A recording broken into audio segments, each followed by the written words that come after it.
Hello everyone! Today I have 3 coastal farmhouse DIYs to share with you. And all 3 are inspired by Pinterest. Welcome to my channel. Thanks for stopping by. If it's your first time here, let me introduce myself. My name's Leah and I enjoy making budget decor with Dollar Tree DIYs, trash to treasure, and thrifted upcycles. If you're not already subscribed, please subscribe. Today is a farmhouse DIY collab that was put together by Sandra of the Schwowen's Nest. A group of us ladies are going to be showing you different types of farmhouse decor that you can make. Please check out the playlist after this video.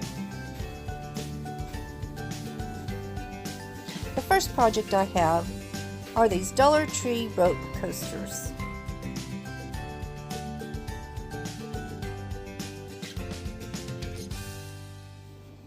I began by cutting lengths of the nautical rope at 58 inches. This gave me enough of the rope to fit my largest mug. Now this is the hardest part, getting it started. You just dab some hot glue on the end and start rolling it. And then you continue on with that process with glue and twisting. Make sure you keep it flat on your work surface, so it's not bowed like a bowl per se. Yeah, just keep on till you run out of rope. Once I had them finished, I took this little nautical anchor cutout from the Dollar Tree, put some double-sided tape on the back, and I took it outside and gave it a spray paint of white. Now when I did this, it kind of made the globs of hot glue stand out that I didn't see before. So I tried taking a pin and picking them off, which would have been much better before the spray paint. Do as I say, not as I do. I was tearing the paint off and I really didn't want to paint it over again. So I'm using the ceramic coat paint in the color turquoise. The inspiration piece was navy, but I'm really going with a lot of the turquoise and light blue in my coastal decor, along with the natural colors. So I just painted where I had stenciled it.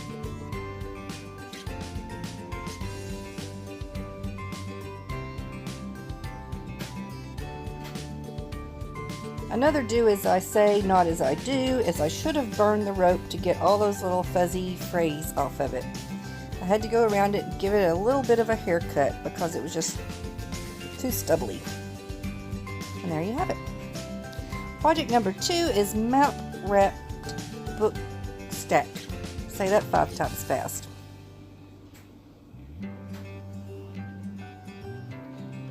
This is pretty simple.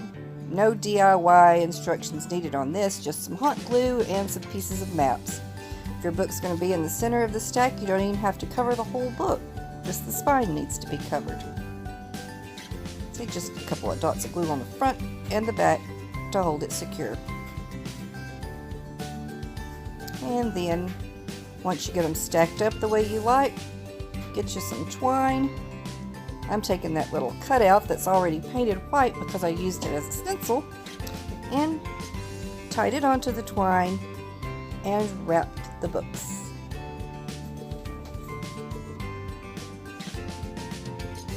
Now, I'm not reinventing the wheel here, but I do have something that's a little bit different in what I'm going to write on the spines of the book.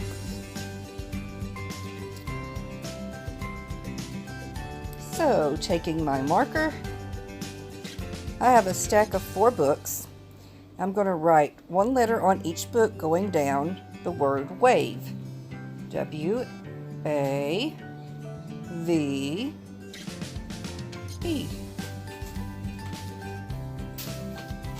Now on that second book, I'm going to use the A in wave and write out the word beach.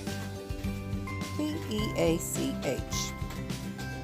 Now on the bottom book, I'm going to write the word ocean, which should be spelled O-C-E-A-N, and I spelled Océan. made up a new word. Writing backwards is not easy. So I took them apart and I had to fix that, so I just moved the map over a smidge to give me a clean space on the spine. And that excess in the back, I just flipped it inside the book. And I didn't even glue this one down. It's on the bottom. The other ones are going to hold it in place, especially when you get the twine tied around it. So I wrapped it back up after I spelled ocean right on the bottom, and I really like it. It looks neat. Project number 3 is a foam board monogram.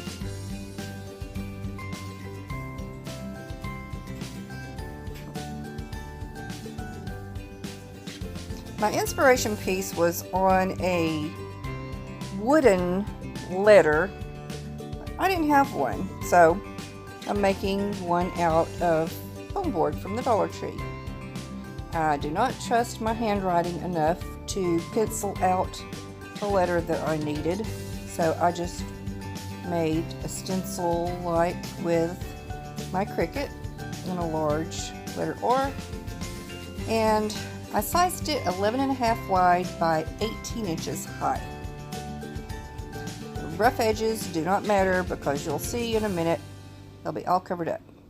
So I cut 2 of those and then put a little dab of hot glue in between them and sandwiched them up. And I'm using my paper Mod Podge. This is the first time I've used this. I'm a Plaid ambassador and they sent me this to try, so I thought, why not? No better project than this one. And I like it. I had less wrinkling with it.